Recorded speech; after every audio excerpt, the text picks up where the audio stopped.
Negozi, bar, mercati e supermercati finiscono nella nuova ordinanza regionale annunciata da Luca Zaia, che ha deciso di varare un provvedimento per ridurre al minimo i rischi di assembramento.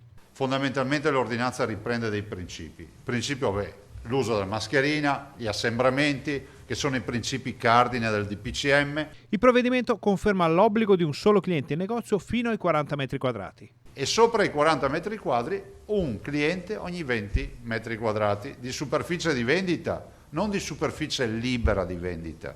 L'ordinanza va a disciplinare anche i mercati. Cercare ove possibile, l'abbiamo scritto su due frasi abbiamo scritto ove possibile perimetrare i mercati. Novità inoltre per i bar con un orario diverso per le consumazioni in piedi.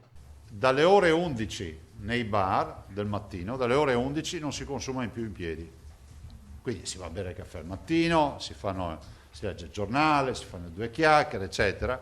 Siccome dalle 11 comincia l'oretta giusta per far muccio, dalle 11 ti siedi, è un sacrificio che chiediamo.